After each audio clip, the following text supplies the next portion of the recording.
우리의 있는 모습 그대로를 사랑하신 하나님께 감사하며 함께 찬양하며 나아가기 원합니다. 있는 모습 그대로, 있는 모습 그대로,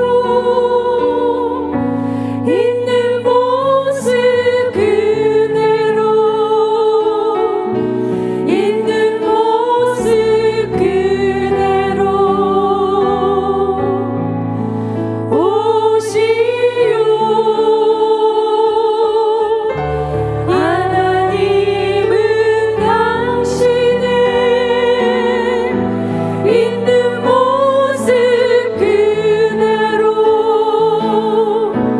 있는 모습 그대로 오시기 원하십니다. 다시 한번 고백하며 나아갑니다. 있는 모습 그대로, 있는 모습 그대로,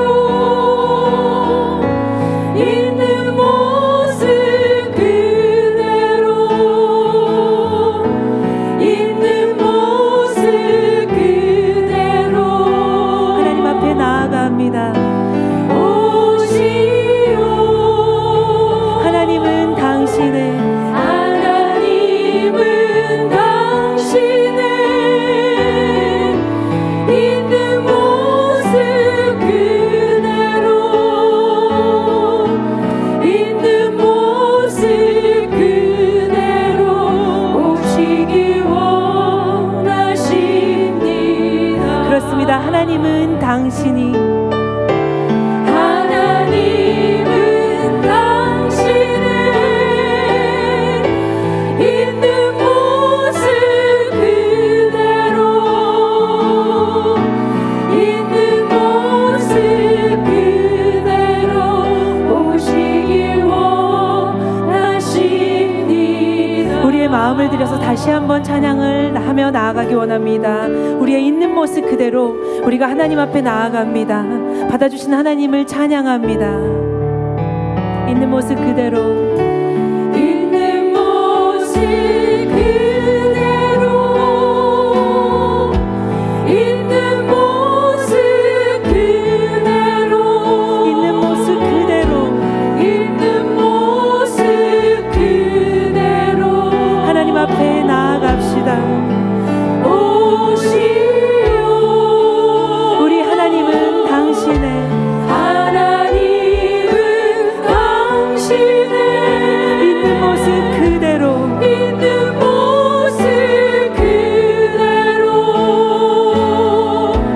있는 모습 그대로 오시기 원. 그렇습니다. 하나님은 우리의 있는 모습 그대로를 받아주십니다. 하나님은 당신의, 하나님은 당신의 있는 모습 그대로, 있는 모습 그대로 오시기 원하십니다. 다시 한번 찬양합니다. 하나님은 당신의, 하나님은 당신의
오늘도 여성 드림 예배를 사모하여 나오신 여러분을 주님의 이름으로 환영합니다.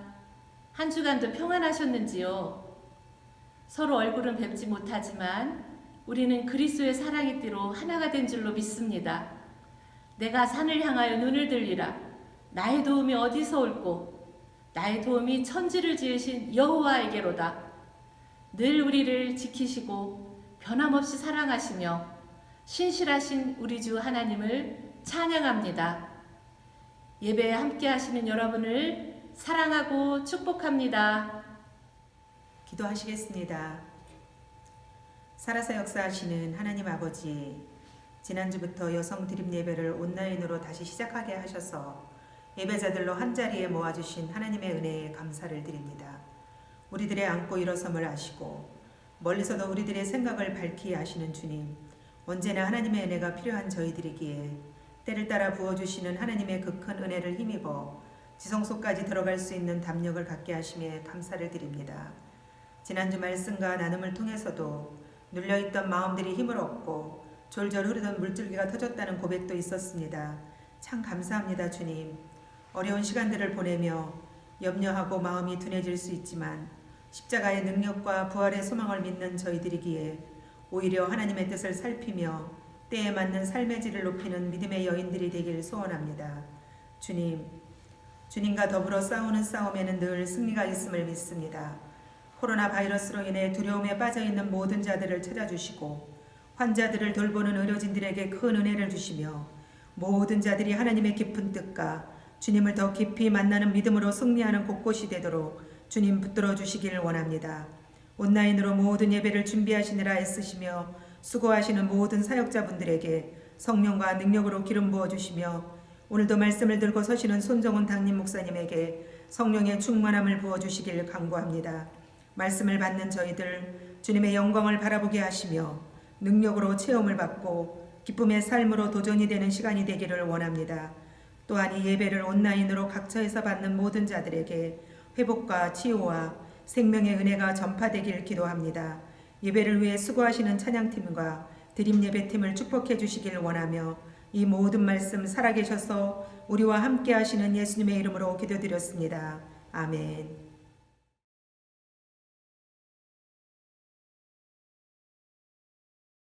제4장. 그때 예수께서 성령에게 이끌려 마귀에게 시험을 받으러 광야로 가사 40일을 밤낮으로 금식하신 후에 줄이신지라. 시험하는 자가 예수께 나와서 내가 만일 하나님의 아들이거든 명하여 이 돌들로 떡덩이가 되게 하라. 기록되었으되 사람이 떡으로만 살 것이 아니요 하나님의 입으로부터 나오는 모든 말씀으로 살 것이라 하였느니라. 이에 마귀가 예수를 거룩한 성으로 데려다가 성전 꼭대기에 세우고 내가 만일 하나님의 아들이거든 뛰어내리라. 기록되었으되 그가 너를 위하여 그의 사자들을 명하시리니 그들이 손으로 너를 받들어 발이 돌에 부딪히지 않게 하리로다 하였느니라. 또 기록되었으되 주 너의 하나님을 시험하지 말라 하였느니라.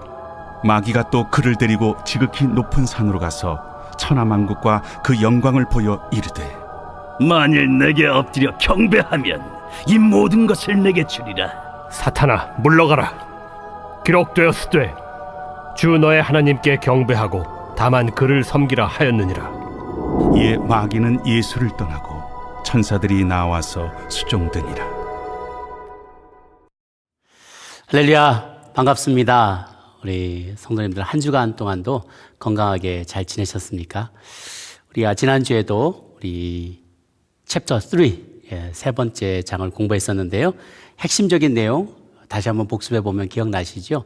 우리 관상적 영성, 하나님과 우리 사이를 이렇게 하나님께로 더 집중하는 그런 영성, 수도원적인 영성, 홀로 있는 영성, 그 영성을 우리가 한번 강조했었고요. 또 그리고 정서적으로 건강한 주변의 사람들과 어떤 건강한 정서, 감정을 유지하는 법에 대해서도 지난 시간에 말씀을 나눴죠. 그래서 우리가 두 가지가 다 필요하다고 했어요. 그래서 관상적인 영성과 건강한 정서 두 가지가 다 필요하다. 그래서 나를 잘 알고 내 주변의 사람들을 잘 이해하는 그런 정서적인 건강함도 필요하고 이게 수평적인 것이죠. 또 우리 하나님이 어떤 분이신가를 잘 관조하고 묵상하는 어떤 관상적인 영성, 이 두 가지가 십자가 안에서 둘 다 필요하다라고 했습니다. 오늘은 챕터 4인데요. 95페이지 우리 교재 95페이지에 보시면 자기 인식에 정직하라라는, 어떻게 보면 이제 솔루션에 해당되는 거예요. 내가 앞부분에 이러이러한 문제를 가지고 살아가는데 이제는 거기에 대한 솔루션, 첫 단계 자기 인식에 정직해야 된다라는 이야기를 합니다. 우리 95페이지에 보면 어거스틴의 이야기가 여기져 있어요. 주님, 당신을 알기 위해서 제 자신을 알게 해주십시오 라고 되어 있죠. 하나님 당신을 더 잘 알 수 있도록 나를 알게 해주십시오 라고 얘기를 해요. 우리가 조직신학이라는 좀 딱딱한 내용을 좀 말씀드리자면, 이 조직신학이라는 학문의 영역이 있어요. 신학에서. 그건 뭐냐면 이제 체계적으로 하나님이 어떤 분인지, 또 세상 어떻게 구성되어 있는지, 우리는 누구인지, 또 우리 성령님은 어떤 분이신지, 교회란 어떤 것인지, 종말이는 어떤 것인지, 또 천사들은 어떤 존재인지, 뭐 이런 얘기도 분야별로 쭉 공부를 하는데, 거기에 서론이 이제 성경에 대한 부분이고요. 신론, 기독론, 그 다음에 구원론, 인간론이 나와요. 그러니까 하나님은 누구신가, 예수님은 어떤 분인가, 그 다음에 나오는 게 어떻게 구원받고 인간은 어떤 존재인가라는 것을 소개한다는 거죠. 그래서 하나님을 잘 알아야만, 또 예수님을 잘 알아야만 또 나를 알게 돼요. 또 반대로 내가 누군지를 잘 알게 되면 하나님이 어떤 분이신지도 우리가 더 잘 알게 되죠. 그래서 우리의 지혜는 두 부분으로 구성되어 있다라고 칼빈이 얘기했다고 해요. 하나님에 대한 암과 우리 자신에 대한 암, 이 두 가지로 구성되어 있어서 하나님을 잘 알면 나를 잘 알 수 있게 되고, 또 나를 잘 알면 하나님을 잘 알 수 있게 되는 것이죠. 여러분, 이탈리아의 베네치아에 가보면 온 가게 이 주변에 상점에 가장 많은 상점이 그 마스크, 가면을 파는 상점이에요. 샵 중에 가면을 파는 샵이 그렇게 많습니다. 그래서 왜 그런가 하면 이 베네치아를 중심으로 해서 한 중세 시대에 이 가면 무도회가 굉장히 많이 유행을 했다 그래요. 왜 그러냐면 평소에는 맨정신에 맨 얼굴에 못하는 일들이 너무 많습니다. 그리고 맨 얼굴에 어울리지 못하는 신분의 사람들이 있어요. 귀족들, 이런 사람들은 평민들하고 이렇게 어울릴 수가 없죠. 그런데 이게 사육제라고 하는데, 카니발이라고 하는데요. 그게 뭐냐면 우리 사순절이 시작되기 바로 직전까지, 사순절이 시작되면 이제 금식하고 주님의 고난에 같이 동참해야 되기 때문에 사순절이 시작되기 직전까지 마음껏 먹고 파티를 벌이고 그러자는 의도에서 시작이 됐대요. 그래서 사육제인데요. 육식을 금하는 그런 것을 이제 곧 이제 육식을 금하게 되니까 축제를 벌이자라는 의미에서 이제 카니발을 벌이는데, 가면 무도회가 많이 열렸다고 해요. 그래서 사람들이 다 가면을 쓰고 나오면 누가 상류층 사람인지 누가 하류층의 사람인지 구별도 안 갈 뿐만 아니라 자기의 본 모습을 다 드러낼 수 있는 거예요. 막 이 사람 아무리 뭘 춤을 추고 자기의 속에 있는 것대로 행동을 막 해도 사람들이 누구라고 지목해서 책망하는 일이 없다는 거죠. 용기 있게 사람들이 사실 자기 안에 갇혀 있었던 어떤 욕망들을 다 분출하는데 그 기간을 사용했다 그래요. 그래서 예전에 로미오와 줄리엣 그 영화에도 보면 두 가문의 사람들이 가면을 쓰고 이렇게 와서 가면 무도회에 참여하면서 로미오와 줄리엣이 서로 만나게 되는 광경도 여러분 기억나실 겁니다. 그런데 슬픈 것은 가면을 써야만 자기 내면에 있는 것을 드러낼 수 있는 용기가 사람들에게 생긴다는 거예요. 가면이 없으면, 무엇을 감추고 있으면 쓰지 않고서는 본 모습을 인정하고 받아들이고 액팅아웃 하는 게 사람들은 힘들다는 거죠. 오늘날 사람도 마찬가지인 것 같아요. 내 안에 숨겨진 본 모습이 있어요. 근데 그 본 모습을 가면을 쓰지 않더라도 자연스럽게 그것을 투명하게 드러낼 수 있는 용기, 그것을 받아들일 수 있는 용기, 그것을 표현할 수 있는 스킬, 이런 것들이 우리 모두에게 필요하다는 것이죠. 상당수의 사람들은 자신이 누군지도 알지 못한 채 그래서 무덤에 묻힌다라고 얘기를 합니다. 저자는 어느 날 아내가 당신을 떠나겠다. 목사님, 스카치로 목사님의 와이프가 당신을 떠나서 나는 바닷가로 우리 가족 애들 데리고 가서 놀러 가고 싶다. 어머님이 있는 그런 친정으로 가서 바닷가에서 나는 휴가를 보내고 싶다. 그런데 이 목사님이 너무 그것이 싫었다는 거예요. 마치 버림받는 듯한, 마치 이혼 선고를 받는 듯한 느낌이 들어서 자신은 너무나 힘들었다는 거죠. 우리가 보통 우리 목사님들, 사모님들을 보면 교회를 지켜야지. 어딜 가? 남편 혼자 교회 남겨놓고 아내 혼자서 이렇게 휴가를 떠나거나 어디 간다는 것은 굉장히 보수적인 이 가치관을 가진 성도들 사이에서는 우리 목사님 무슨 뭐 이거 이혼한 거야? 별거 중이야? 뭐 이렇게 소문이 날 수가 있다는 거죠. 이 목사님이 그게 마음이 걸렸던 거예요. 항상 자기 아내 안에서 이상적인 자기 어머님, 항상 이상으로 생각했던 어머니처럼 사는 아내의 모습을 기대했다는 거죠. 순종적이고 말 잘 듣고 남편 항상 돌봐주고 남편 혼자 두고 어딜 가 감히 밥도 해줘야 되고 뭘 챙겨주고 이런 이 아이디얼한 엄마의 모습, 어머니의 모습을 아내에서 발견하기를 원했는데 아내는 나 해변가로 가고 싶다는 거예요. 이번 여름에 나는 해변에 가고 싶다는 거예요. 그리고 떠나갔다는 거죠. 그래서 굉장히 큰 충격을 받았는데 가만 생각해 보니까 그 고독이 점점 처음에는 힘들었는데 자유로 바뀌어지기 시작하더라. 그런 이야기를 하십니다. 100페이지를 보시면 감정 혁명이 시작되다라는 내용으로 나와 있습니다. 거기에 보면 감성진이라는 책을 쓴 저자가 우리의 인간의 감정이 한 8가지 범주로 나눠진다고 얘기를 해요. 첫 번째 화, 두 번째 슬픔, 두려움, 즐거움, 사랑, 놀람, 혐오감, 수치심. 물론 더 많이 있겠지만 이게 큰 어떤 범주에 해당되는 것이죠. 이 범주에서부터 또 다양한 감정들이 생겨난대요. 그런데 대부분의 사람들은 자기의 감정을 잘 모른다는 거예요. 모르든가 아니면 배운 감정이 몇 개가 없어요. 예를 들면 화를 중심으로 화내는 것을 인생의 어떤 주 감정으로 배운 분들이 있어요. 특히 남자분들은. 그러면 모든 게 다 화예요. 뭐 누가 좋은 물건을 사다 줬어요. 맛있는 걸 사줬어요. 그러면 화부터 내는 거예요. 뭘 이런 걸 비싼 걸로 돈을 이런 데 낭비하고. 근데 맛있네. 그래서 막 먹어요. 화를 내요. 좋은데 화를 내요. 어떨 때는 아내가 떠나버렸어요. 자기만 혼자서 떠나가면 나는 뭐 어떻게 하는 말이야. 자기 혼자만 가버려. 사실 그게 슬픔이에요. 슬픈 건데 그냥 그걸 화로 표현하는 거죠. 좀 일찍 좀 다녀라고 얘기한 것, 나 외롭다는 거예요. 그러니까 원래는 사실은 더 다양한 감정이 있는데 그 감정이 뭔지를 잘 네이밍을 해보지를 않아가지고 그 정확한 이름을 모르는 거예요. 정확한 이름도 모르고 이렇게 버럭 화를 내기 시작하면 상대방은 그걸 액면 그대로 받아들이게 되면서 문제가 생기기 시작하는 거죠. 좋다고 하는 건데 그냥 같이 가자. 밥 먹자! 이런 거 사실은 나는 당신이 너무 좋아서 당신과 밥을 같이 먹고 싶어요. 이 말인데 이 인간이 왜 남자가 나를 물건 취급하나? 이러면서 그 본래의 감정을 어셉트하기가 굉장히 어려운 상황들이 생겨나는 거죠. 일찍 가자! 그러면 자기도 늦게 다니면서 왜 나보고 보러 화를 내? 그게 나 외롭다. 당신과 같이 있고 싶다. 이런 표현인데 그 표현을 우리가 정확하게 표현하기도 못하고 그러니까 잘 표현을 못하니까 받는 사람도 해석하기가 어려운 것이죠.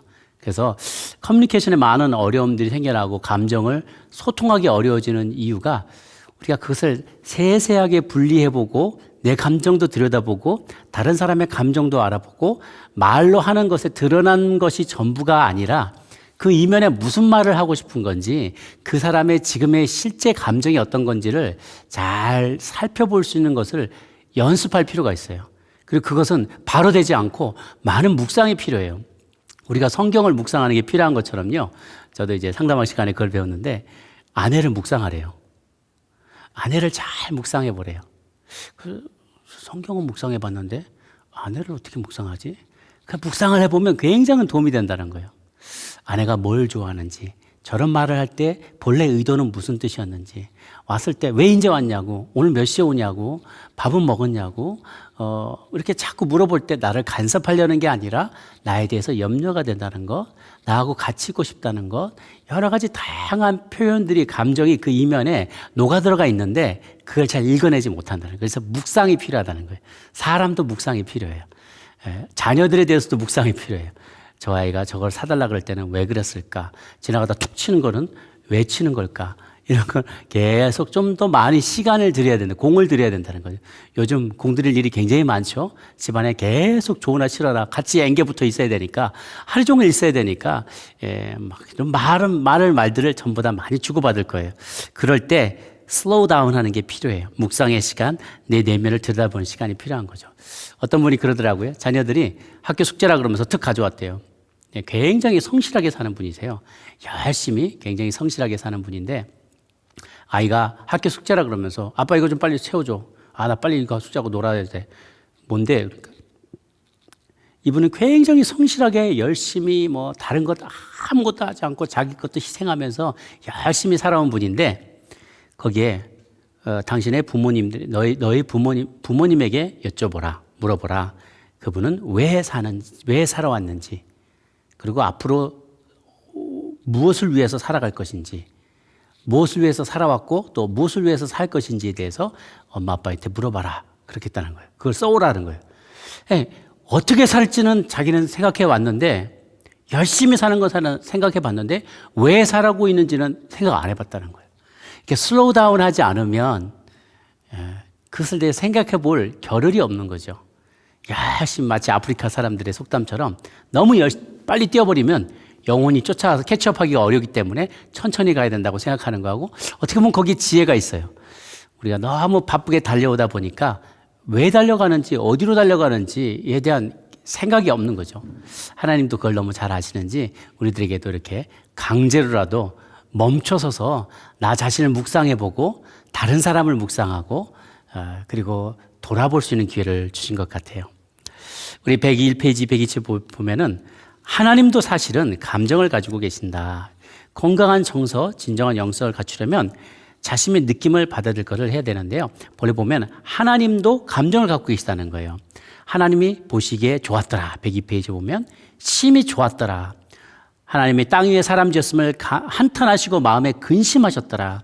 하나님 여호와는 질투하는 하나님이더라. 내가 오랫동안 조용히 참고 참았으니 이런 참으시고 인내하시는 하나님 여호와의 진노는 그의 뜻한 바를 이루며 행하기까지는 돌이키지 아니하리라. 진노하시는 하나님 내가 영원한 사랑을 너를 선하게 인자함으로 너를 이끌었다. 사랑하고 인자가 이제 많으신 분 나의 긍휼이 온전히 불붙는도다. 내가 고민하여 슬퍼하사 내 마음이 고민하여 죽게 되었다. 고민하고 슬퍼하시고 그들의 마음이 완악함을 탄식하사 노하심으로 탄식하고 노하시고 그때 예수께서 성령으로 인하여 기뻐하시며 이런 감정들이 다 있는 분이시라는 거예요. 사실 뭐 이상한 것도 아니죠. 우리가 가진 것들은 다 하나님께로부터 왔기 때문에 하나님이 그러한 것을 우리에게 주셨다는 것은 그분도 그런 감정을 가진 존재라는 것입니다. 그래서 우리가 인식하지 못한다고 해서 감정이 없는 것은 아니다. 103페이지에 보면은 때로는요 내 생각보다 몸이 먼저 반응한다 그래요. 몸이 먼저 반응해요. 아침에 일어나는데 왠지 찌뿌둥하고 왠지 우울하고 왠지 낙심되고 그러면 내 몸이 그걸 느끼고 있는 거예요. 내 감정이 그런 것을 몸이 나타나게 되는 거죠. 왜 그런지 모르는 그런 몸의 반응. 몸은 생각보다 먼저 반응한다. 그래서 우리가 몸의 반응을 좀 이렇게 많이 살펴볼 필요가 있어요. 나는 왜 이럴까? 왜 이런 느낌이 드는 걸까? 이런 생각이 드는 걸까? 이렇게 감각에 조금 더 배려를 해주면 좋겠어요. 내 감각에 조금 더 감각을 들는 거예요. 내 몸의 아우성을, 내 몸이 아우성 치는 것을 들어줄 필요가 있어요. 그러지 않으면 내 마음 따라서만 막 열심히 일하는데 어느 날 덜컥 몸이 그 스트라이크를 일으킬 때가 있어요. 나 더 이상 못 견디겠다. 너의 욕망, 너의 욕심, 너가 원하는 대로 가는 거, 그거 내가 몸이 더 이상 나는 못 견뎌주겠다. 스트라이크를 일으켜요. 그럼 어느 날 갑자기 앓게 되기도 하고 그러는 것이죠. 그래서 우리에게 이런 어떤 감정들이 필요한데요. 이 감정이 없는 것은 아니라고 얘기를 할 때 우리가 감정을 받아들이는 게 무엇인지 한번 볼 필요가 있어요. 한번 화면 한번 봐주시면은요. 감정을 받아들이는 것이 이제 감정을 수용하는 것입니다. 예를 들면 누가 나를 확 이렇게 욕을 했어요. 누가 나를 때렸어요. 그러면 감정이 생기잖아요. 톡 맞고 나면 감정이 생겨요. 그러면 내가 지금 화가 났구나. 이게 이제 감정을 받아들이는 거죠. 감정을 수용하는 거예요. 그런데 이제 그 다음은 우리가 잘 할 수 있는 것은 뭐냐면 감정을 절제해서 잘 표현하는 것이에요. 상대방에게 내가 지금 화가 났어요. 내가 지금 굉장히 화가 나. 아, 나 왜 이렇게 나를 이렇게 대우한 것에 대해서 나 굉장히 화가 나요. 이렇게 절제해서 그걸 표현할 수 있죠. 그게 가장 아이디어한 현상인데 대부분 어떻게 하냐면 감정을 폭발시키면서 본능에 따라서 소위 말하면 세상에서 감정에 솔직하다는 거예요. 난 감정에 솔직해. 나 뒤끝 없어. 그러면서 야이 XXX야. 그러면서 너도 한번 맞아볼래? 그러면서 감정도 막 본능에 따라서 감정을 폭발시키고 액션으로 그게 나가게 돼요. 행동으로 똑같이 나가게 돼요. 이것은 건강하게 감정을 풀어나가는 그런 과정이 아닌 것이죠. 또한 그것은 또 다른 것은요, 감정을 유발한 상황을 그대로 수용하는 것과도 다른 거예요.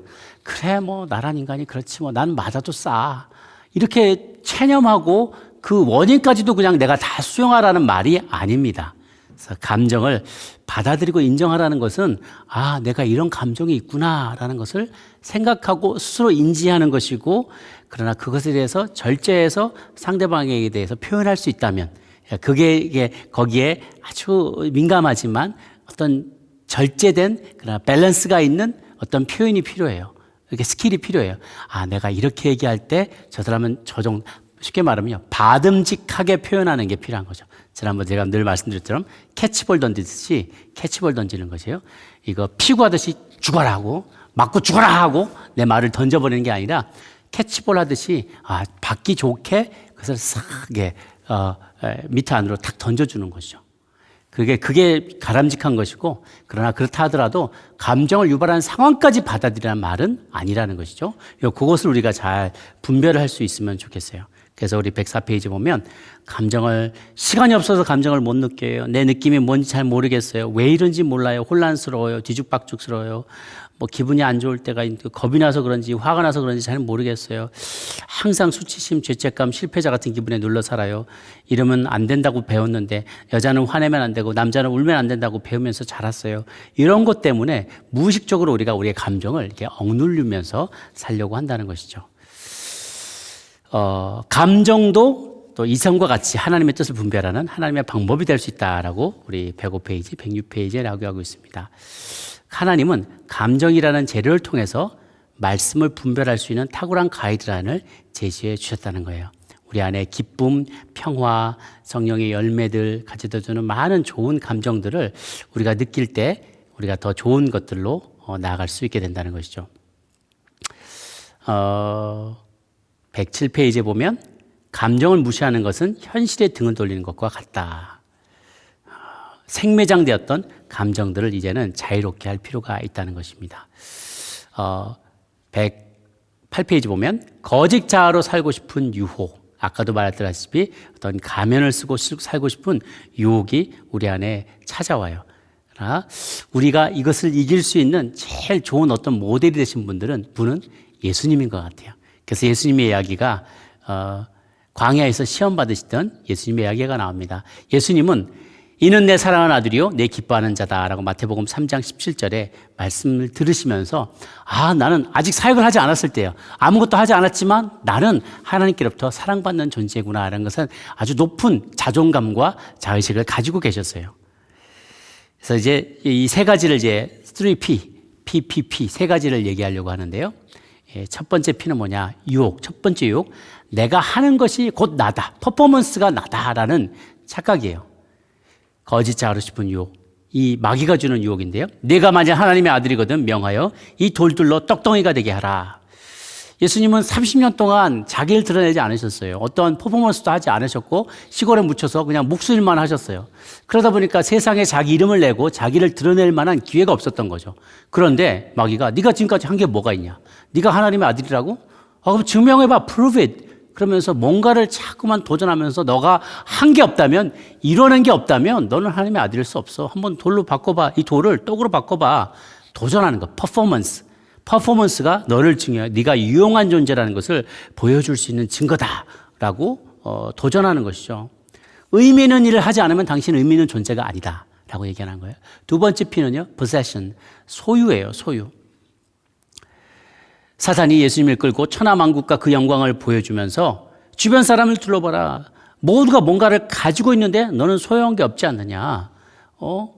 남들도 뭐 갖고 있는데 차도 뭘 갖고 있고 좋은 거 뭐 갖고 있고 아이패드도 뭐 갖고 있고 최신 아이폰을 갖고 있고 컴퓨터도 맥 컴퓨터 아주 메모리도 많은 거 잘 돌아가는 거 너는 갖고 있는데 딴 사람 다 갖고 있는데 넌 뭐냐 뭐 가지고 있는 것도 알고 그거 구형이잖아 한 10년 된 거 가지고 차도 구닥다리 갖고 다니고 소유가 없으면 왠지 나의 존재감이 없는 것처럼 느껴지는 그것이 어떤 물건일 수도 있고 어떠한 재능일 수도 있어요. 내가 가지고 있는 자신의 능력이나 소유에서 정체성을 찾으려고 할 때 우리는 유혹에 빠지게 되죠. 세 번째 유혹은 뭐냐면 사람들이 생각하는 내가 곧 나다. 사람들 사이에서 인기, popularity, 내가 얼마나 인기 있느냐, 인기를 누리느냐가 바로 너다라는 것이죠. 그 뮤지컬 중에 브로드웨이 뮤지컬에 Sunset Boulevard라는 뮤지컬이 있어요. 보면서 음악의 여왕, 정말 전성기 때 잘 나가던 여배우가 늙음하게 사람들이 찾지 않고 광고도 뜨문뜨문 떨어지고 배역도 주어지지 않고 그러면서 너무 낙심하여서 힘들어하는 그런 내용이 그 내용의 주를 이루고 있는데요. 우리가 한때는 정말 잘 나가는 TV를 보면서도 우리가 많이 그런 얘기를 하잖아요. 제 아버님도 예전에 그런 얘기를 많이 하셨어요. 전마저가 내 어렸을 때 뭐밖에 안 되더니 내 뭐것도 안 되더니 지금 잘 나가네 그러면서 그런 얘기를 많이 하세요. 동네에 누가 좋은 차 타고 가면 전마저거 내 어렸을 때 나 공부도 되게 못하는 게 말이야. 이제 좀 뭐 산다고 힘주고 다니네. 그러면 내 어렸을 때는 내 왕년에는 나 때는 우리 어르신들 많이 쓰죠. 1세대, 2세들한테 늘 하시면 나 때는 말이야. 내 때는 말이야. 내가 막 이민 왔을 때는 말이야. 얼마나 고생한 줄 알아? 나 때는 계속 얘기해요. 그때 한때 영광, 한때 누리던 영광과 인정과 프로덕티비티가 있고 뭔가를 사람들에게 인정받고 있던 사람들에게 많이 박수받고 있던 그 시절을 늘 생각하고 그 인기가 바로 나다라는 생각을 하는 거죠. 그래서 거기에 얽매이게 돼요. 남들과 대화를 나눌 때도 어떻게 해야지 나는 인기 있는 사람, 권세 있는 사람, 많이 가진 사람인 것처럼 사람들에게 인정을 받을까? 그런 생각을 하면서 계속 수위를 조절하는 거예요. 여러분, 이 모임 마치고 나면 이제 조별 모임을 하게 될 터인데 조별 모임 때도 저도 이렇게 좀 전에 이렇게 조별 모임을 해보면 좋은 얘기만 하시는 분이 계세요. 지난주 어떻게 지냈어요? 저는 아침에 큐티도 잘했고요. 뭣도 잘했고요. 우리 아이들은 뭐 하는 것마다 다 잘 되고요. 또 우리 자녀들은 뭐 공부도 다 잘하고요. 우리 남편도 지금 매번 승진하고요. 다 좋은 얘기만 해요. 그 얘기만 하려면 조별 모임 왜 나왔겠어요? 그래서 제가 그거 볼 때마다 되게 안타까워요. 솔직한 나눔이요. 사실 저기 늘 그런 얘기를 하죠. 내가 다른 사람에게 줄 수 있는 최고의 선물은 나의 연약함을 드러내는 것이다. 그러니까 내 연약함을, 내 vulnerability를 다른 사람에게 보여주고 알려주면 다른 사람은 굉장히 큰 용기를 얻게 돼요. 그러니까 내가 모든 것 다 잘 되는 것처럼 페이스북에 맛있는 음식만 먹고 좋은 데만 가고 항상 그런 사진만 올려놓으면 그거 보는 분들은 절망하고 좌절해요. 그래 좋겠다 이거사.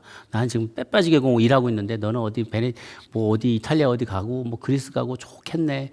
사실 근데 그 사람도 그게 아니거든요. 힘들고 어렵고 다 그런 가운데서 좋은 모습만 보이는 것은 사람들에게 도움이 되지 않아요. 격려가 안 돼요. 그런데 어렵지만 힘든 것을 견뎌내고 있는 그런 모습, 또 힘들지만 그것을 솔직하게 드러내는 모습이 다른 사람에게 용기를 줍니다. 격려가 되고요. 그래서 오늘 저자도 그런 얘기를 써요. 스카펙 박사가 그 Road Less Traveled By 그 좋은 유명한 책을 쓴 박사인데도 그분이 어렸을 때 아이들한테 어떻게 하면 잘 좋은 모습을 보일까 10분 내내 누구를 만나기 전에 얘를 만나면 무슨 말을 해야지 어떻게 해서 잘 보여야지 자꾸 그 생각만 하고 있더라는 거예요.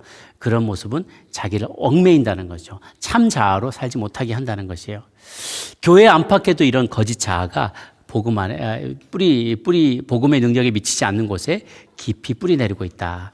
조 디마지오 이야기도 여기 하고 있죠. 마들린 먼로하고 결혼했지만 마치 아주 가장 성공한 인생인 것처럼 보여줬지만 그 개인적인 삶은 비참한 삶을 살았다는 것. 슐라 월시의 예도 들고 있습니다. 우리는 자신의 참모습에 충실해질 때 하나님이 주신 삶을 제대로 살 수 있게 되는 것이죠. 그래서 예수님도 그런 시험을 굉장히 많이 겪으셨어요. 예수님은요. 누구보다도 이런 프레셔가 많았던 분이에요.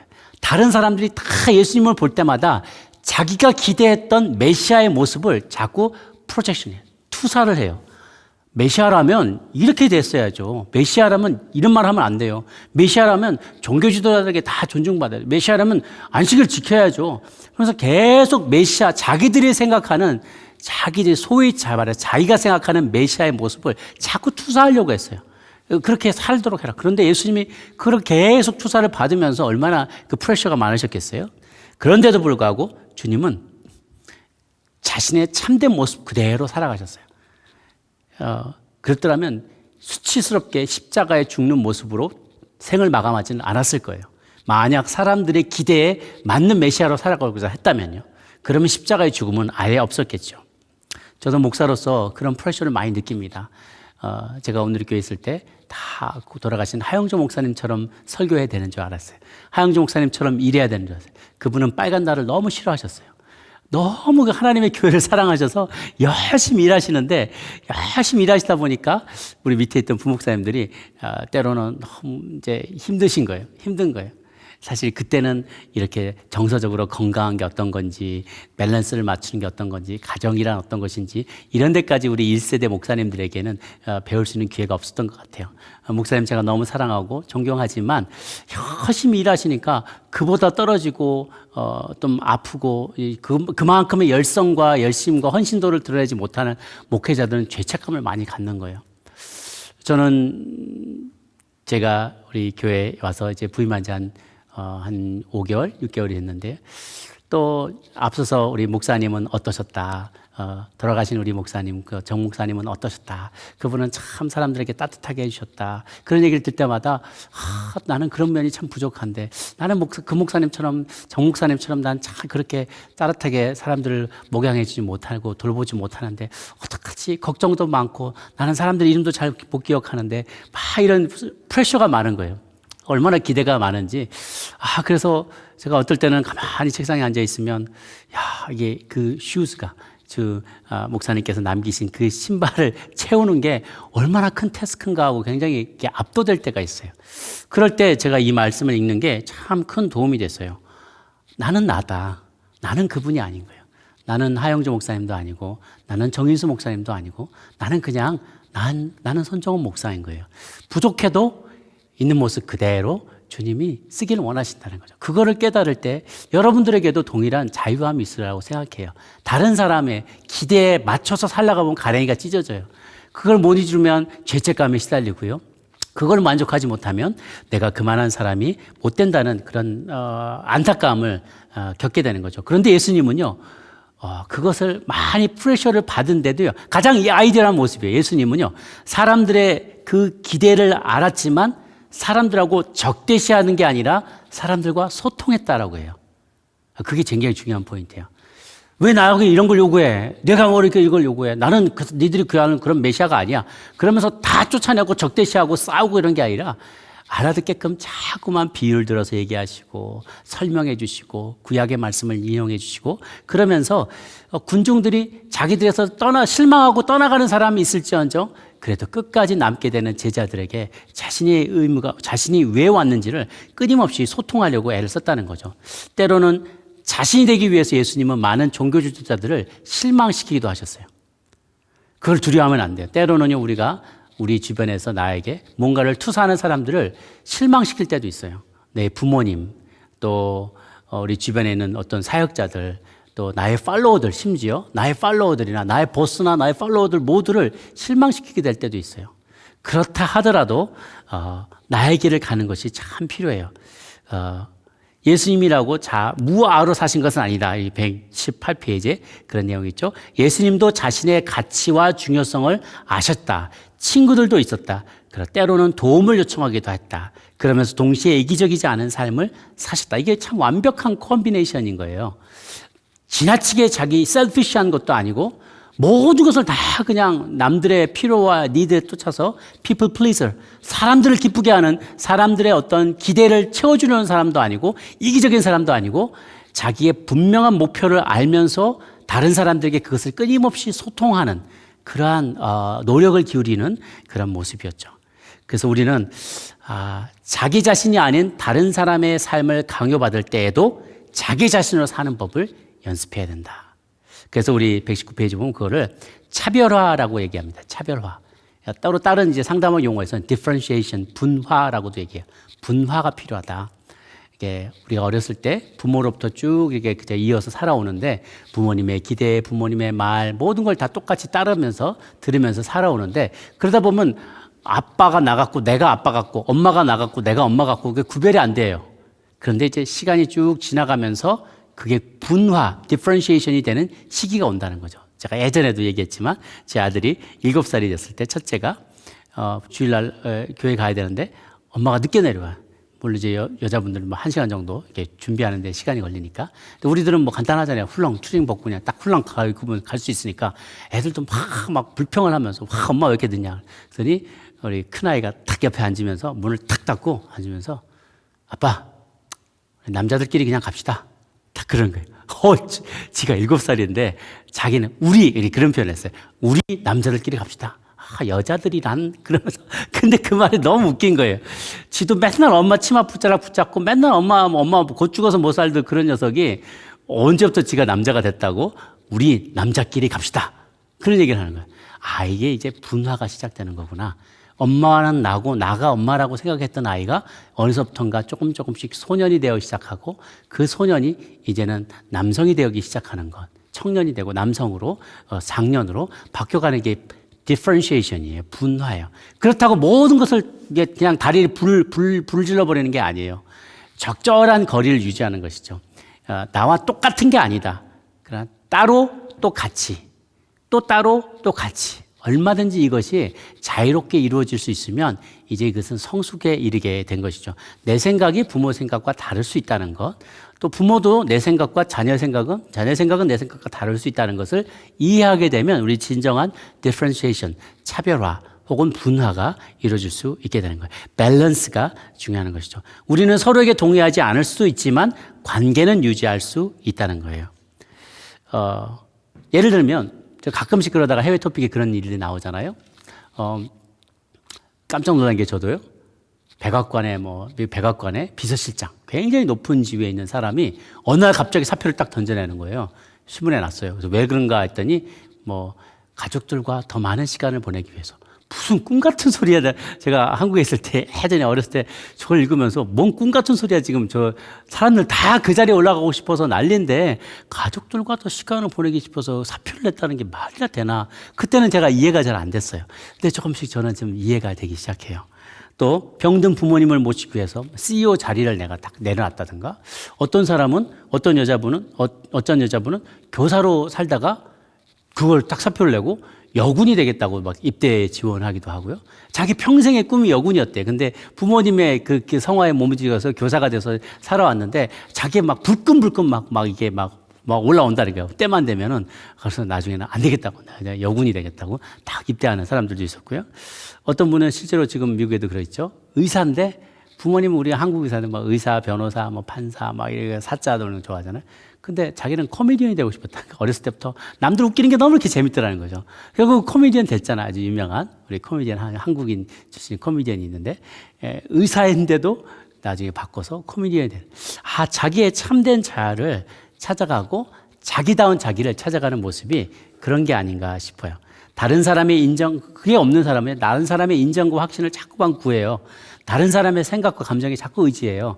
당신은 어떻게 생각해? 나 어때? 저 어때? 하고 자꾸 남들에게 평가를 받기를 원하는 거죠. 거기에서 좋은 평가를 받으면 안정감을 누려요. 그 남들이 그거 아닌 것 같아 얘기하면 그때부터 불안해지기 시작하는 것이죠.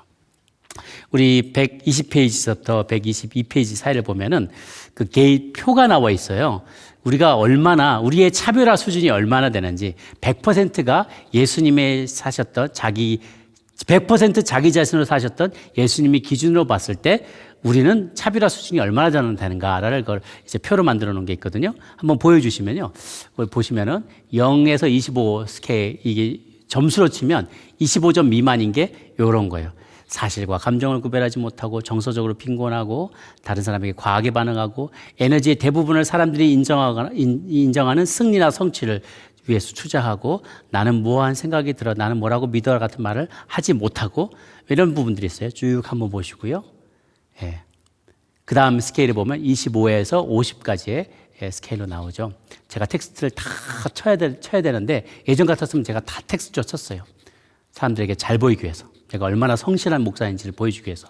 그런데 뭐 어때요? 나 게을러요. 나 이거 다 못 쳐요. 내가 뭐 시간이 남아서 이거 할 수도 없고. 그래서 딱 보여주기로 했어요. 제가 굉장히 자유로워지게 했어요. 보면 이렇게 삐뚤빼뚤하고 사진을 책으로 찍어가지고, 책을 사진으로 찍어가지고 삐뚤빼뚤하지만 뭐 어때요? 그래서 제가 자유롭게 보여드립니다. 좀 한번 쭉 있어보세요. 25부터 50번 당신이 요거 정도 해당된다면 25점에서 50점이 될 거예요. 그 다음 페이지 한번 보시면 50점에서 75점 사이. 사고와 감정이 동전의 양면처럼 함께 작용한다는 것을 알고 함적 수준의 자아를 가지고 이런 게 쭉 나옵니다. 75에서 100점 사이를 보시면 여기서 이제 절정인 거죠. 요걸 자세히 보시면 돼요. 사람들의 칭찬이나 비난에 영향을 받지 않고 자신의 정체성과 원칙과 목표를 고수한다. 두 번째는 원가족을 떠날 수 있고 내면이 이끄는 바를 따라 독립된 성인으로 살아간다. 신념은 지키되 사고가 닫혀있지도 교조적이지도 아니한다. 오픈 마인디드라는 거예요. 다른 사람들이 믿는 바를 듣고 평가할 수 있으며 새로운 견해를 받아들이기 위해 과거의 신념을 버릴 수 있다. 또 상대방이 내 뜻대로 변하지 않아도 존중하고 공경할 수 있다. 자유롭게 인생을 즐기며 놀 수 있다. 스트레스와 압박이 있어도 염려하지 않고 평정을 유지한다. 자신의 운명과 삶에 대한 책임을 감당할 수 있다. 그 남들과 완전히 디스커넥트 된 것도 아니면서 자신을 잘 지키면서도 다른 사람들과 소통하고 얼마든지 바꿀 수 있는 그런 열린 마음, 이런 것들이 필요하다는 거죠. 저 사실은 제가 이 양복을 처음 입고 왔습니다. 굉장히 고민을 많이 했어요. 입고 나올 때. 저는 보통 까만 양복 아니면 회색 양복만 입거든요. 근데 이 색깔도 제가 고른 것도 아니고 제가 산 옷도 아니에요. 그런데 이거 입으면 너무 좋겠다는 거예요. 어느 분이. 그래서 제가 남을 의식하고 계속 그럴 때는 용기를 못 내는데 아니야, 괜찮아. 화면에 좋으면 좋지. 보는 분들이 좋으면 좋지. 뭐 너무 의식할 필요 없어. 좀 자유하자. 그 생각을 좀 많이 하면서 저도 좀씩 이렇게 미국 와서도 스타일도 좀 바뀌고 달라지게 되었어요. 제 나름대로 이게 소심하지만 조금씩의 변화입니다. 여러분들도 나라면 어떻게 돼야 돼? 뭐 목사님이라면 어때야 돼? 아내라면 어때야 돼? 사장님이라면 어때야 돼? 가정주부라면 어때야 돼? 뭐 한국인이라면 어때야 돼? 그런 게 참 많죠. 남들이 나에게 프로젝트 하는 거, 남들이 갖고 있는 어떤 스탠다드 안에 자꾸만 갇혀 있으려고 하면 내 진정한 자아를 감추어야만 해요. 가면을 쓰고 행하는 것처럼 행동하게 돼요. 그러면 내 감정도 자꾸만 감추게 되고 억누르게 되고 그럼 정서적으로 건강하지 않게 된다는 거죠. 그래서 이렇게 드러내는 것이 참 필요로 해요. 참 자아를 그래서 개발하라. 그래서 우리가 우리의 본질을 알려면 하나님을 따라서 미지의 세계로 들어가게 돼요. 그분과의 관계 안에서 현재의 영성을 갈아엎어버리는 그런 놀라운 변화들이 생겨난다는 것이죠. 그래서 할 수 있는 4가지 실천 방법을 제시하고 있습니다. 첫 번째는 침묵과 홀로 있음을 통해서 자신의 내면에 침묵 가운데 홀로 있으면서 자신의 내면에 집중하라는 거예요. 잘 들으려면 조용히 혼자 있을 시간이 필요하다는 거죠. 자신의 감정에서. 그래서 저자는 일기를 한번 써보기를 권장을 해요. 일기를 쓰면서 나 오늘 왜 화가 났을까? 오늘 무엇이 두려웠을까? 무엇 때문에 내가 오늘 흥분한 거지? 오늘 오후는 내가 왜 이렇게 우울할까? 한번 이렇게 적어보자는 거예요. 이것을 아는 시간을 갖기 위해서는 슬로우 다운 하는 것이 필요하다는 거죠. 저자도 하루에 일주일에 70시간씩 일하다가 이래서는 내 감정을 정확하게 어세스먼트를 해볼 수 있는 시간이 안 난다. 그래서 45시간으로 줄였대요. 저도 그렇게 한번 해보려고 그래요. 저도 시간이 지금 엄청 많이 일을 하고 있는데 이제 저뿐만 아니라 우리 교육자들도 지금은 비상시국이라 어쩔 수 없지만 좀 시간이 지나면 한번 쉬는 시간을 많이 가지려고 그래요. 지금 너무 오버워크하고 있어요. 그래서 더 많이 시간을 좀 줄여서 나 자신의 감정을 한번 어세스해 볼 수 있는 시간, 이런 것들이 또 묵상하는 시간, 침묵하고 홀로 있는 시간이 필요한 것이죠. 그 모세, 이집트의 수도원장 모세가 이런 얘기를 했다고 하잖아요. 가서 조언을 구하려고 온 수도원 형제에게, 수도사에게 가서 수도사의 방에 골방에 앉아 있게나. 그러면 골방이 모든 것을 가르쳐 줄 걸세 라고 얘기했다는 거예요. 그래서 홀로 있는 시간이 꼭 필요하다는 거죠. 두 번째는 신뢰할 만한 동반자를 찾으라라고 했어요. 길을 갈 때 도움을 줄 수 있는 좋은 동반자. 그래서 125페이지에 보면 신자의 공동생활에서 이런 말을 인용합니다. 홀로 있을 수 없는 사람은 공동체를 조심하고 공동체 안에 있지 않은 사람은 혼자 있는 것을 주의해라. 뭔 말이냐면 홀로 있을 수 없는 사람. 이 말은 사람들하고 꼭 때로 몰려다녀야 돼. 여러 사람하고 같이 다녀야만이 안심이 되고 그런 사람은 제발 좀 혼자 좀 있어봐라 라는 얘기고요. 남들하고 같이 있는 거 싫어. 그냥 나 혼자 있는 게 좋아라고 생각하는 사람은 공동주의해라. 공동체에 가할 것을 연습하도록 주의해라는 거예요. 그러니까 중요한 것은 따로 또 같이예요. Together and alone. Together and alone. 같이도 있어야 되지만 혼자도 있을 줄 알아야 돼요. 혼자만 있는 게 아니라 또 같이도 있을 줄 알아야 돼요. 이것을 잘 마스터하고 왔다 갔다 할 수 있는 그러기 위해서는 좋은 동반자가 필요하다는 것이죠. 그래서 우리에게 멘토나 영적 지도자나 카운슬러나 친한 성숙한 친구, 혹은 좋은 성숙한 배우자 이런 사람들이 필요하고요. 그래서 소그룹 나눔이 참 유익이 많습니다. 그러면 이제 나중에 이제 이 시간 마치고 소그룹에 많이들 조인하시기 바랍니다. 지난번에도 100여 명이 110명 가까이 지금 소그룹에 조인하셔서 나눔을 갖고 계신데요. 혹시라도 소그룹에 조인하지 않은 분들은 저희들에게 연락을 해주시면 조별로 배치를 해드릴게요. 거기 보면요.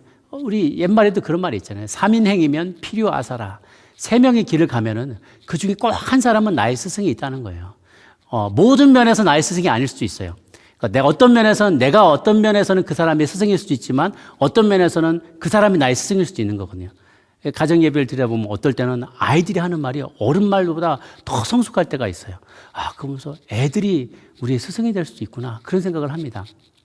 여러분, 이 조모임은 나는 싫어. 나하고 생각이 달라. 난 내 프라이버시가 노출되는 게 싫어. 그러면 영영 잘하지 못해요.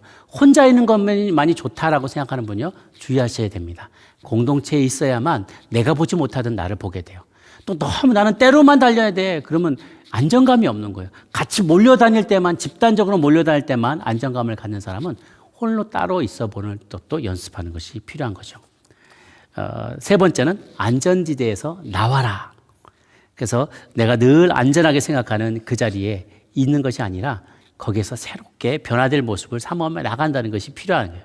저는 여기에 130페이지에 보니까 우리가 세상에 줄 수 있는 가장 큰 선물은 하나님과 사랑의 연합 가운데 참 자신으로 살아가는 것입니다.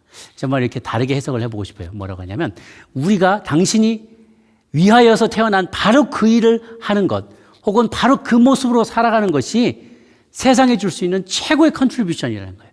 당신이 할 수 있는 최고의 선물이라는 거예요. 그러니까 남으로 사는 사람은 남의 모습, 세상에 강요하는 모습으로 살아가는 게 궁극적으로 세상에 보탬이 되는 게 아니라는 거예요. 사람들의 삶에 감동을 주고 터치할 수 있는 게 아니라는 거죠. 가장 나다운 모습으로 살아가는 게 세상에 가장 큰 컨트리뷰션을 할 수 있다는 거예요. The Greatest Show에도 보면은 This is me라는 그 뮤지컬에 그 곡이 하나가 나거든요. This is me 그러면서 이게 바로 나야. 나는 변명할 필요 없어. 나에 대해서 나는 변명할 필요가 없어. 그러면서 이렇게 서커스 안에 들어있는 다양한 어떻게 보면 좀 기괴한 뭐 여잔데에서 턱수염이 나는 사람, 뭐 쌍둘이 붙어 다니는 사람, 뭐 키가 작은 난장이 뭔가 뭐 기괴한 사람들 이런 사람들이만 다 모여서 서커스를 하니까 사람들이 그 재능은 좋아하면서도 그 사람들은 막 무시하고 그럴 때 This is me라고 하면서 막 스토밍을 하면서 막 길거리 마칭하는 장면이 나오는데요. 굉장히 감동 받았어요. 이게 노래를 들을 때 뭐 성경의 내용은 아니지만 This is me. apologize 할 필요가 없다는 거예요. 나에 대해서, 나 이렇게 생긴 거에 대해서, 내가 이런 모습인 거에 대해서 나는 변명할 필요 없다. 내가 뭐 사고가 나서 이렇게 됐어요. 내가 집안이 어려서 이렇게 됐어요. 내가 뭐 이렇게 태어났는데 뭐 세상과 안 맞아서 세상의 기준과 맞지 않아서 미안해요. 막 이렇게 apology 할 필요 없다는 거예요. This is me. This is you. 그냥 내 있는 모습 그대로 apology 하지 않고 이렇게 살아간다면 용기를 내고 그리고 안전지대에서 나와서 그렇게 내 모습 그대로 살아가는 게 가장 세상에 큰 컨트리뷰션을 할 수 있다는 것이죠. 여기 보면 그런 랍비 수시아의 이야기가 나옵니다. 천국에서 내가 듣게 될 질문은 너는 왜 모세처럼 살지 못했느냐가 아니라 너는 왜 수시아 너답게 살지 못했냐라는 것일 것이다 라는 얘기를 합니다. 마찬가지죠. 만약 여러분들이 이제 죽어서 천국으로 가게 됐을 때 여러분 다 예수님 믿는 분들이니까 구원을 다 받고 천국에 갈 거예요. 그런데 그때 주님께서 물어볼게 너는 왜 누구처럼 하지 않았냐? 너는 왜 어느 아무개처럼 살지 못했냐라고 말할 게 아니라 주님은 너는 왜 내가 너에게 줬던 너의 모습, 너의 본래의 그 모습, 본래의 은사, 그 재능대로 살지 못했느냐라고 주님이 책망할지도 몰라요. 나다운 모습, 가장 나다운 모습, 내가 위하여 태어난 그 모습, 그 직분, 그 사명 감당하며 살기를 주님이 원하신다는 거죠. 마지막으로 용기를 달라고 기도해라. 용기를, 이 사람들이 차별화에 성공하려면 디퍼런시에이션을 이뤄나갈 때쯤이 되면 가족들로부터 자주 듣는 말이 있대요. 친구들로부터 많이 듣는 말이 있대요. 그게 뭐냐면 너 요즘 달라졌다. 너 왜 이래? 너답지 않게 왜 이래? 돌아와 좀. 다시 옛모습으로 돌아오면 받아줄게. 이런 얘기를 한다는 거예요. 너답지 않다. 나다운 게 뭔데? 본래 모습을 찾아가고 있는데 너답지 않다라고 얘기하는 거죠. 그것을 극복하려면 많은 용기가 필요해요. 그래서 오늘 마지막 슬라이드를 보여드립니다. 그게 뭐냐면 소닉 붐. 이 비행기가 마하를 넘어갈 때 이렇게 붐 하는 소리가 난다 그래요. 소닉 붐. 이 어떤 소리의 장벽을 뛰어넘어가는 순간이 온다고 합니다. 그래서 1947년까지는요, 누구도 음속을 따라잡지 못했대요. 초속 340m. 누구도 사람이 이 음속보다 빨리 달려갈 수는 없다라고 생각을 했어요. 만약에 이 소리 장벽을 넘어가게 되면 비행기건 뭐건 박살이 날 것이다 라고 사람들은 그렇게 생각을 했어요. 아무도 시험을 해보지 못했어요. 감히 용기를 못 낸 거죠. 그런데 유인 우주선 프로젝트를 진행하다 보니까 이 소리 장벽부터 뚫지 않으면 그다음부터 이게 뭐 우주선이 어떻게 나갈 수가 없는 거예요. 이 정도는 넘어 뛰어야만 우주선이 이제 작동을 할 수가 있는 것이죠. 그래서 이 소닉 붐을 뛰어넘기 위해서 많은 노력, 연구가 되어졌는데 그것을 시험 테스트 파일럿이죠. 테스트 파일럿에서 척 예거라는 사람이 이 시도에 처음 뛰어들게 되었어요. 그러니까 아무도 모르는 일이에요. 정말 사람들이 생각하는 것처럼 이 소닉붐을 딱 뛰어넘을 때 비행기가 산산조각이 나면 공중에서 완전히 시신도 찾지 못하게 죽어버릴 거잖아요. 완전히 산산조각이 날 테니까 척 예거 대령이 자기는 해내겠다라고 이렇게 결심을 하고 9차례의 시도 끝에 마침내 1947년 10월 14일 소리의 장벽을 깨고 초음속 비행에 성공했어요. 이게 초음속을 음속을 초월할 때 이런 뿡 하고 지나가면서 이런 구름 같은 것이 생겨난다고 그래요. 이것은 우리에게도 많은 것을 알려줍니다.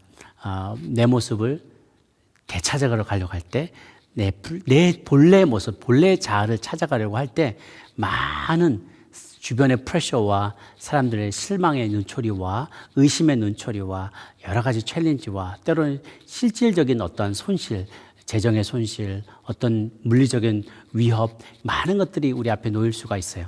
그러나 하나님은 우리가 먼 미래를 날아볼 때, 그리고 롱텀으로 바라볼 때 가장 나다운 모습이 가장 큰 선물이다. 가장 나다운 모습이 내가 세상에 내줄 수 있는 가장 큰 선물이다라는 것을 기억하시면서 어떤 도전이 있더라도 한번 이 기간 동안에 본래 나의 모습을 찾아가기 위해서 여러분 한번 애쓰시기를 바라겠습니다. 이제 함께 여러분들 나눌 내용들은요, 제가 말씀을 드리면 오늘 혹은 지난주 혹은 지금 나의 지배적인 감정은 무엇인가? 내가 지난주에 그리고 오늘 느꼈던 지배적인 감정은 무엇인가라는 것을 한번 좀 나눠보시면 좋겠고, 다른 사람과 다른 나만의 고유한 특징은 무엇인가? 내가 가장 기뻐하는 일은 무엇인가? 하나님께서 나를 무엇인가를 위해서 만드셨다. 무엇을 위해서 나는 어떠한 존재로 만드셨다. 그런데 그 모습을 떠나서 나는 지금 다른 모습으로 살아가고 있다면 한번 생각을 해보시고, 하나님 본래 나를 어떤 모습으로 지으셨는데, 뭘 좋아하는 사람으로, 무엇인가를 하도록 또는 어떤 것을 할 때 기쁨을 누리는 사람으로 만드셨는데 나는 오랫동안 잊어버리고 있었습니다. 그것을 나는 그냥 포기하고 있었습니다. 그런데 다시 그 삶을 살고 싶습니다. 라는 소망들이 있다면 그것들 한번 나눠볼 수 있으면 좋겠습니다. 제가 한번 기도하고 마치도록 하겠습니다. 오늘 우리에게 귀한 말씀으로 도전해 주시고 가르쳐 주시니 감사합니다. 주님, 우리는 살아오면서 주변 사람들의 어떤 프레셔 때문에 이렇게 살아야 되고 저렇게 살아야 된다는 사람들의 의견 때문에 우리의 참자를 잃어버리고 살 때가 너무나 많았습니다. 우리 예수님을 본받아서 다른 사람들의 많은 기대가 있었지만 내가 아닌 다른 사람의 삶을 사는 것이 아니라 바로 내게 주신 하나님의 그 비전과 목표와 사명을 쫓아서 참된 나답게 살아가는 그래서 세상에 최고의 선물을 안겨줄 수 있는 저희들이 되게 하여 주시옵소서. 하나님, 나의 참된 감정도 잘 알고 그것을 억압하지 아니하고 내게 주신 기쁨, 내게 주신 행복, 내게 주신 소명, 이것을 하나님 일상에서 슬로우 다운 하면서 깊이 묵상하고 관상하고 그리고 건강한 정서로 무장하여서 주님과의 깊은 관계 또 맺어가면서 우리의 삶에서 의미 있는 열매를 맺는 저희들이 되게 하여 주시옵소서.